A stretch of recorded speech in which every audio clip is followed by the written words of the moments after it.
សួស្តីបងប្អូនថ្ងៃនេះខ្ញុំនឹងនិយាយអំពីទារកអាយុ1ខែកន្លះអំពីការគេងនិងការបាវការស្ដាប់ការមើលឃើញ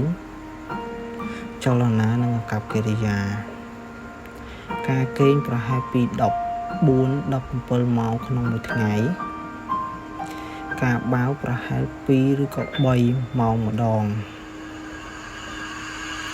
ការមើលឃើញវត្ថុនៅចម្ងាយពី20ក៏30សង់ទីម៉ែត្រការស្ដាប់ទារកអាចបញ្ចេញកាយវិការក្បាលឆ្ពោះទៅរកសំឡេងដូចជាសំឡេងពុំម្ដាយឬក៏សំឡេងរោង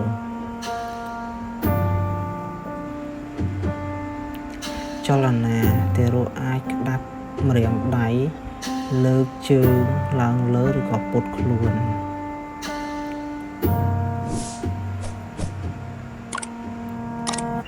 អាកប្បកិរិយាទារកអាចចាប់ដើមវិញជាមួយនឹងការឆ្លើយតបនិង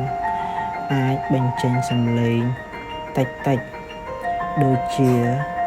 អូឬក៏អា